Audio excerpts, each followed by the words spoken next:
Can you hear me? Just wave if you can hear me. Playing host to the leaders of the free world, the Prime Minister first had to make sure they were listening, not least the German Chancellor. Can you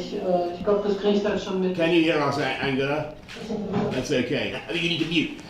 His message to the G7 on Covid was upbeat. Because science is finally getting the upper hand on Covid, which is a... But what will he tell the country on Monday? One of his ministers said there'd be no sudden rush to unlock. Part of the reason why the figures are heading in the right direction is because we have been living with these restrictions.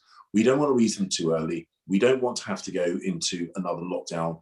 The current R number across the UK is between 0.6 and 0.9, down from between 0.7 and 0.9 last week.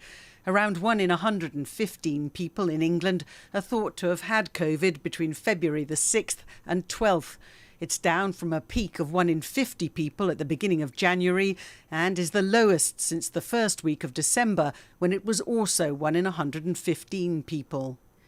In Wiltshire, where infections are well below the average, this head teacher says she can't wait to welcome children back to her secondary school, hopefully in 2 weeks' time. Schools have done an incredible job of ensuring that remote learning has worked as best as it can, but it just cannot replace being face-to-face with a child or face-to-face with a student, because schools are so much more than learning environments.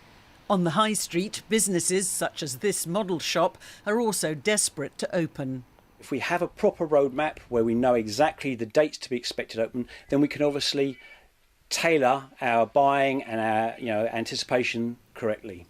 Opening up gradually is the key, says this scientist. If we go slowly and make sure that cases aren't going up and hopefully going down, we kind of lock in our gains from vaccination. So it's kind of going slowly for the next 6 to 8 weeks. We'll kind of lock in the win for the rest of the year. Before then, restrictions look set to ease in Wales, the First Minister suggested today, if cases continue to fall at the current rate. We need another 3 weeks of that happening to make sure we've got the platform ready to move ahead with more children going back to school and restoring some other parts of everyday life. We're not quite there yet, but there's grounds for optimism. Holidays may even be allowed over Easter, at least in self-catering accommodation. Some hope then on the horizon. Libby Vina, News at 10.